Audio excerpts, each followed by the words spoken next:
ቤት ለመስራትና ለመገንባት ለምትፈልጉ አዲስ መፍትሄ ይፋ ተደረገ። ቤቱን ለማግኘት 500 ሺህ ብር ተቀማጭ አስገብቶ መጀመር እንደሚቻል ጎ ቤቶች ባንክ አስታውቋል። በሌላ በኩል ደግሞ ዲጂታል የግንባታ ቁጥጥር መረጃ ስርዓት ይፋ ተደርጓል። መኪና ወደ ሀገር ቤት የሚገባበትን ሂደት በተመለከተ ማስጠንቀቂያ መሰጠቱን ሰምተናል። ሰላም ቤተሰቦቻችን፣ መረጃዎቹን የት ሀገርና የት ከተማ ሆናችሁ እየተከታተላችሁ እንደምትገኙ በሀሳብ መስጫው ላይ ጻፉልን። በየትኛው ርዕሰ ጉዳይ ላይ መረጃ እንድናቀርብ ብላችሁ እንደምትፈልጉ ማሳውቁን። አሁን ዝርዝር መረጃዎቹን አንድ በአንድ ወደ እናንተ እናደርሳለን። እስከ መጨረሻው አብራችሁን ቆዩ።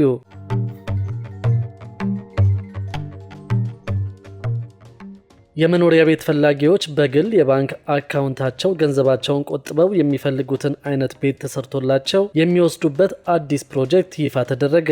ቤት ፈላጊው ቤቱ ተጠናቆ ካርታ ሲረከብ ብቻ ገንዘቡን ለቤት ገንቢው ያስተላልፋል ተብሏል። በሪል ስቴትና የተለያዩ ትላልቅ የህንፃ ግንባታ ፕሮጀክቶች የረዥም ጊዜ ልምድና ታማኝነት ያለው ኮምፓስ ፕሮፐርቲስ ከጎ ቤቶች ባንክ ጋር በጋራ ተግባራዊ የሚያደርጉትን በአይነቱ አዲስ የሆነ የቤት ግንባታ ፕሮጀክት በዛሬው ዕለት ይፋ አድርገዋል። በሌላው ዓለም የሪል ስቴት ዘርፍ በስፋት ስራ ላይ ቢውልም በኢትዮጵያ ግን እስካሁን ያልተተገበረ አሰራር መሆኑን የኮምፓስ ፕሮፐርቲስ የስራ ኃላፊዎች ገልጸዋል። ይህ አዲስ ፕሮጀክት ቤት መግዛት የሚፈልግ ግለሰብ በቅድሚያ 500 ሺህ ብር ተቀማጭ በማስገባትና በሚፈልገው የቤት ካሬ መሰረት በየወሩ በራሱ ስም በጎ ቤቶች ባንክ ደብተር ከፍቶ መቆጠብ የሚጠበቅበት ሲሆን ለቁጠባው 15 በመቶ ወለድ ይታሰብለታል ተብሏል። በዚህ ሂደት ውስጥ ግን ገንዘቡ በራሱ በግለሰቡ አካውንት የሚቀመጥ እንጂ ወደ ኮምፓስም ሆነ ወደ ጎህ አካውንት የሚገባ ምንም አይነት ገንዘብ አይኖርም ተብሏል። በተጨማሪም ቤት ፈላጊው በሚፈልገው የጊዜ ገደብ ቤቱ ተጠናቆ መረከብ የሚችል ሲሆን ካርታውን ሲረከብ ብቻ ገንዘቡን ከራሱ የቁጠባ ሂሳብ ወደ ቤት ገንቢው ያስተላልፋል ተብሏል። ግለሰቡ የቆጠበውን ገንዘብ ማውጣት ከፈለገም ለባንኩ ቀድሞ በማሳወቅ ማውጣት እንዲችል አሰራር ተቀምጧል። በተጨማሪም ለዚህ አገልግሎት ምንም አይነት የአገልግሎት ክፍያ አይጠበቅበትም ተብሏል። የባንክ ገዛ የሚፈልግ ደንበኛም ቀሪ ክፍያውን ከባንክ ጋር በማያያዝ ቤቱን መረከብ እንደሚችልና የቤቱን ካርታ እስኪረከብ ድረስ ያስቀመጠው ገንዘብ ከፍተኛ ወለድ እንደሚኖረውም ገልጸዋል። አዲስ አበባ ላይ ከሪል ስቴት ጋር ተያይዞ በተደጋጋሚ የሚሰማውን ቅሬታና ችግር በእጅጉ ይቀርፈዋል የሚል እምነት እንዳላቸውም ኮምፓስ ፕሮፐርቲስ እና ጎ ቤቶች ባንክ ጠቁመዋል። በሌላ በኩል ደግሞ ዲጂታል የግንባታ ቁጥጥር መረጃ ስርዓት ይፋ ተደርጓል። የኢትዮጵያ ኮንስትራክሽን ባለስልጣን ዲጂታል የኮንስትራክሽን ቁጥጥር መረጃ ስርዓትን በዛሬው ዕለት አስጀምረዋል። የከተማና መሰረተ ልማት ሚኒስትር ወይዘሮ ጫልቱ ሳኒ በወቅቱ እንደተናገሩት አሁን የተጀመረው ዲጂታል የቁጥጥር መረጃ ስርዓት ግልጸኝነትን በማስፈን መልካም ስራ ያልሰሩትን ተጠያቂ ለማድረግ እንዲሁም ጥሩ ሰርተው የተገኙትን ለመሸለም ያስችላል። የኢትዮጵያ ኮንስትራክሽን ባለስልጣን ዋና ዳይሬክተር ዶክተር መስፍን ነገው በበኩላቸው ስርዓቱ 10 ወር የፈጀ ዝግጅት ተደርጎበታል። የኮንስትራክሽን ዘርፍ ለሀገሪቱ ትልቅ የኢኮኖሚ አስተዋጽኦ ያለው በመሆኑ ዘርፉን አለማዘመን ትልቅ ዋጋ የሚያስከፍል መሆኑን አመላክተዋል። ዲጂታል የቁጥጥር መረጃ ስርዓቱ ከኢትዮጵያ ኢንፎርሜሽን መረብ ደህንነት አስተዳደር ጋር በመተባበር የተዘረጋ መሆኑን በመጠቆም የሳይበር ጥቃትን ለመከላከል የሚያስችል የቅድመ ጥንቃቄ ስራ መሰራቱን ገልጸዋል። በሌላ በኩል ደግሞ በተፈጥሮ ጋዝ የሚንቀሳቀሱ ከባድ ተሽከርካሪዎች ብቻ ወደ ሀገር ውስጥ ይገባሉ ተብሏል። ለአስመጪዎችም ጥብቅ ማስጠንቀቂያ መተላለፉ ታውቋል። የትራንስፖርትና ሎጂስቲክስ ሚኒስቴር ከሀገር ውስጥ የተፈጥሮ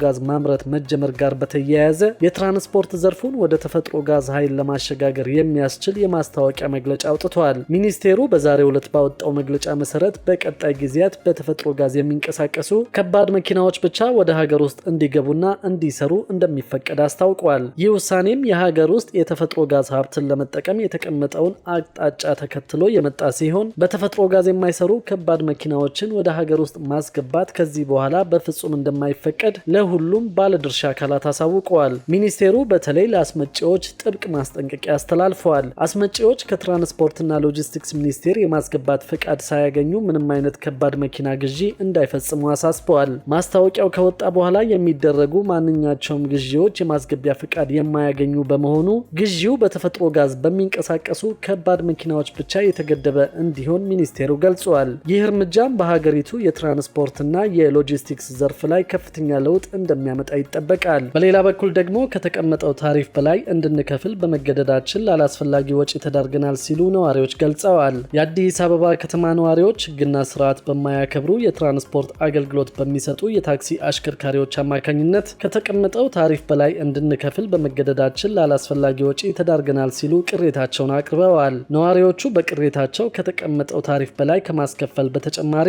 ማመናጨቅ፣ መንገድ ላይ ማውረድ የትራንስፖርት አገልግሎት ሰጪዎች ላይ የሚታይ ስርዓት አልበኝነትና የስነ ምግባር ጉድለት እንደሚያስተናግዱ አብራርተዋል።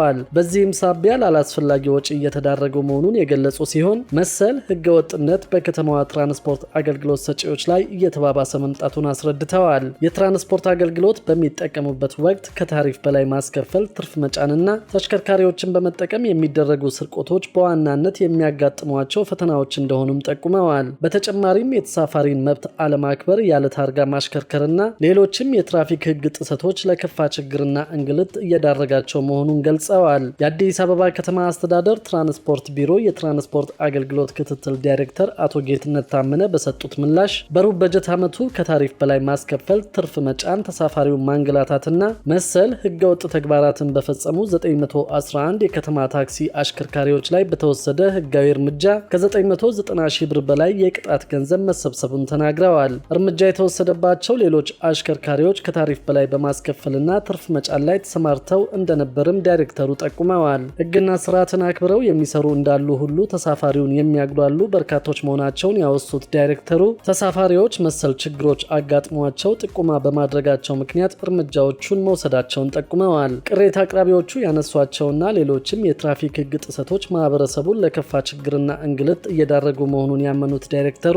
በቀጣይም እነዚህንና መሰል ችግሮችን ለማረም ልዩ ትኩረት ተሰጥቶ እንደሚሰራ ገልጸዋል። በከተማዋ ትርፍ መጫንና ከታሪፍ በላይ ማስከፈል በሰፊው የሚስተዋል በመሆኑ ማህበረሰቡ ላላስፈላጊ ወጪና ለትራፊክ አደጋ እንዳይጋለጥ እነዚህ ከተፈቀደ ውጭ የሚንቀሳቀሱ አሽከርካሪዎች ለትራፊክ ደህንነት አካላት በማጋለጥ ህብረተሰቡ የበኩሉን አስተዋጽኦ እንዲወጣም ጥሪያቸውን አቅርበዋል። የአዲስ አበባ ከተማ ነዋሪዎች በተደጋጋሚ ከተቀመጠው ታሪፍ በላይ በሚያስከፍሉ የከተማ ታክሲ አሽከርካሪዎች አማካኝነት ላላስፈላጊ ወጪና እንግልት ተዳርገናል በማለት በተደጋጋሚ አቤቱታቸውን ሲያሰሙ ይደመጣል። በሌላ በኩል ደግሞ ኢትዮጵያ የአፍሪካ አህጉራዊ ነጻ ንግድ ስምምነት ትግበራን መስከረም 29 በይፋ እንደምትጀምር ተገለጸ።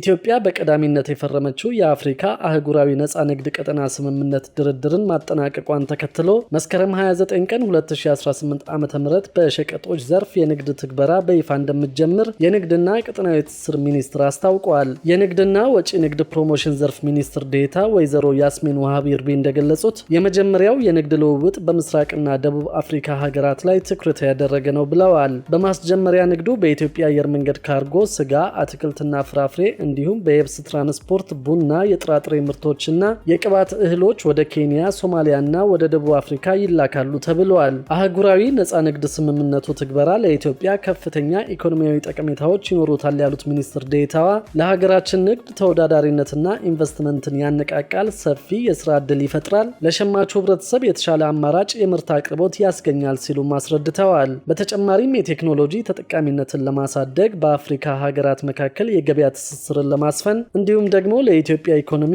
አዲስ የእድገት ምዕራፍ የሚከፍት መሆኑን አስረድተዋል። ይህ ታሪካዊ የንግድ ስርዓት ትግበራ ውጤታማ እንዲሆን መንግስትና ባለድርሻ አካላት በትኩረት ሊሰሯቸው የሚገቡ ጉዳዮች እንዳሉ ወይዘሮ ያስሚን ገልጸው ምርቶችን በጥራትና በብዛት ማቅረብ ወሳኝ ነው ብለዋል። የትራንስፖርትና የቴክኖሎጂ መሰረተ ልማትን ማጠናከር እንዲሁም የጉምሩክ ሂደቶችን ማዘመንና የጥራት መንደርን በመጠቀም የምርቶችን ጥራት ማረጋገጥ አስፈላጊ መሆኑን አብራርተዋል። በንግድ ማስጀመሪያ መርሃ ግብሩ የአፍሪካ አህጉራዊ ነጻ ንግድ ኃላፊዎች፣ ከፍተኛ የመንግስት ባለስልጣናት፣ የተለያዩ ሀገራት ዲፕሎማቶችና አምባሳደሮች እንዲሁም ላኪዎችና አምራቾች ይሳተፋሉ ተብሏል። በመርሃ ግብሩ ምርት የመላክ ስነ ስርዓት፣ የፓናል ውይይትና በድርድር ሂደቱ ከፍተኛ ሚና ለነበራቸው ተቋማትና ግለሰቦች እውቅና የመስጠት መርሃ ግብር መያዙን ከሚኒስቴሩ የተገኘው መረጃ ያመለክታል። ክቡራትና ክቡራን የአዲስ ቢዝነስ የዩቲዩብ ቻናል ተከታታዮቻችን ይህንን ቻናል ሰብስክራይብ ሳታደርጉ የምትከታተሉን ከሆነ ቢዝነስ እና ሌሎች ተያያዥ ጉዳዮችን በተመለከተ